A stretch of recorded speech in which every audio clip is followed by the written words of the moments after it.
Hi everyone, welcome back to another episode of Speak Out Sundays. I'm so sorry that for the last 2 weeks I just haven't uploaded.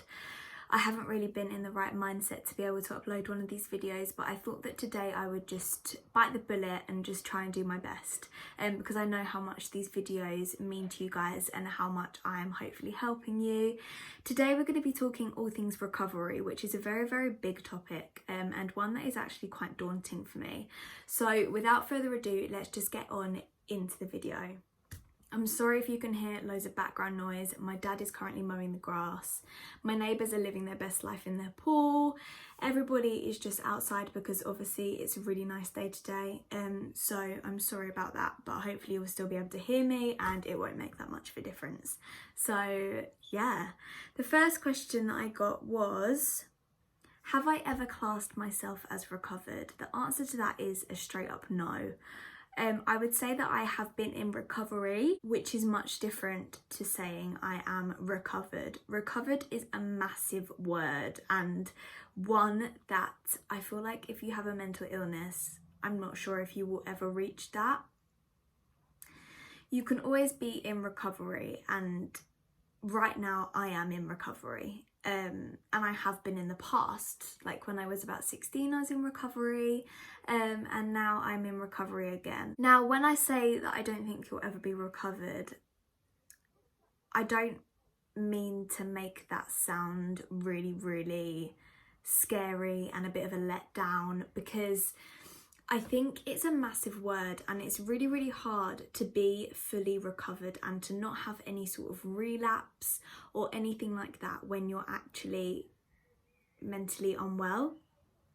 Don't get me wrong, you can come out of a mental illness, like you can come out of depression, you can come out of anxiety, you can recover from an eating disorder, but I think those thoughts will always be with you, and I don't think you can ever feel normal, if that makes sense, because you've been that way for so long.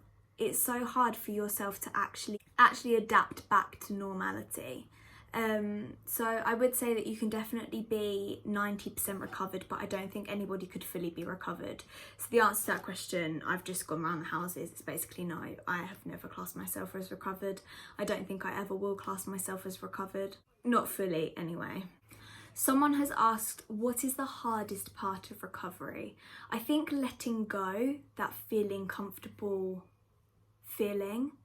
Now, when you're feeling low, especially when you've been feeling low for such a long time, it can become very comfortable and it can become the normal. And when you finally let go and accept that you don't need to be like that anymore and that life is so much better now, I think it's really hard to actually let go, because you're then coming out of your comfort zone, and your comfort zone is then shifted to something completely different and out of the ordinary, because obviously you've been feeling that way for so long. So I would definitely say the hardest part of recovery is letting go of the fact that you're not actually as unwell as you used to be, and trying to find that new comfortable feeling of happiness, I guess, which is really daunting, especially for me. I find that if I am recovering, sometimes you aren't heard even when you're feeling just as bad as you did before, and things can become very tough. So yeah. Someone else asked, ways to kickstart recovery. Now, it's different for every single individual. I would definitely say make sure that you have somebody supporting you, whether that be a therapist, a family member, a friend, someone who can actually take on your baggage, if that makes sense. So somebody that won't get triggered or won't get really upset about it all. I know which friends I can personally go to and feel as though I'm not going to trigger them or upset them, and that is okay for me to offload to them.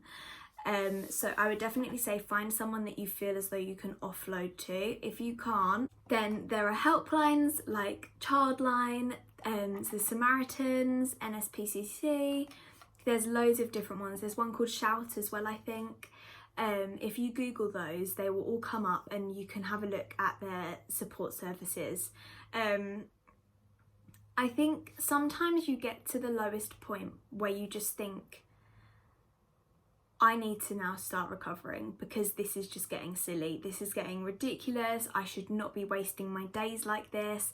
I should not have wasted this much time feeling this way. I think you have to remember as well, when you're feeling really, really low, or for example, if you were feeling really suicidal, I think you have to remember that if you're going to go ahead with those plans, you're just passing the pain on to those that you love. And would you really want them to go through that? Or would you rather take on the battle yourself and try and slowly recover and get yourself out of that mindset? Because I know which one I would pick, and I'm sure 90% of you would also pick the same. You can feel selfish when you're in recovery because things suddenly turn to all about you. But at the end of the day, people want you to recover and they want to help you. And if they find that you're being somewhat selfish, then they're not the right people to be around. I would also say, listen to what the people around you really do say. I know when I've been feeling low and people are talking to me, either just texting me, helping me out, you read their messages, but you don't actually read them properly. You just kind of skim over them and think, oh yeah, they just said that, that's fine, whatever. But in reality, you need to actually think like what they're saying matters. And one sentence they could say will kickstart your recovery. For example, somebody once said to me a year or so ago, how do I tell my daughter that her dance teacher's not here anymore? And that has stuck with me since the day that she said that. That has never left me. And that is something that made me think, okay, this is getting too much now. This is hurting way too many people and I need to sort it out because I am the person that is hurting those people. So yeah, definitely listen to those around you just a little bit more. I don't mean that you're being ignorant, because I think sometimes when you're really that ill, it's quite hard to actually listen. But do things that distract your brain whilst you're trying to recover. Colour, write a story, go on a walk, dance it out, go on a run, do a workout, go and bake something, go and make some food, go and do some art, do your makeup, paint your nails. There's so much you could do. Go and cuddle a pet, go and walk a dog. There's so much you can do that can help aid your recovery, and I think that's so important, is to realise that in recovery you need to keep yourself busy, because a lot of recovery is about actually focusing on you, and that can be extremely hard when you've been trying to just brush it under the carpet for years. Last thing, how to cope with setbacks in recovery. Now, I've had quite a few setbacks in recovery. I mean, I've been in recovery on and off now for so long, and it's got to the point now where I just want it to be over with and I want it to be done. Setbacks can happen, whether that's relapses in self-harm, whether that's your mood dipping again, whether that's the medication that you've been given isn't working.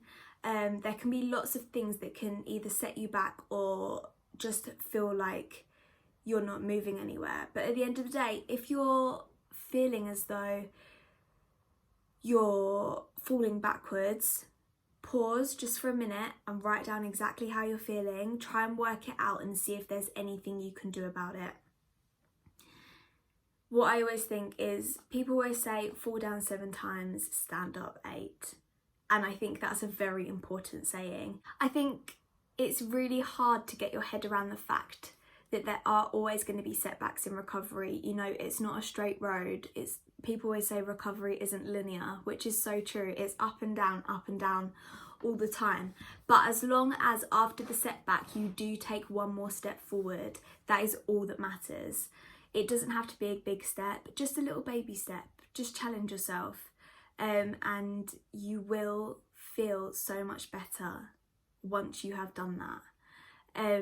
So yeah, I think just try and keep going. If you fall down, absolutely fine, but make sure you stand up again.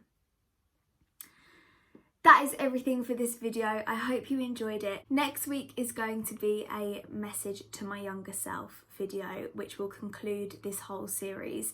I really hope that you have enjoyed this and that it has helped some of you, as that's all I want to do. All I want to do is just help you guys, because I know how hard it is. If it did help you, please make sure to give it a like. Also subscribe if you haven't already. I will be going back to normal videos after next week. And that is it from me. Have a lovely rest of your week. Loads of love. Stay safe.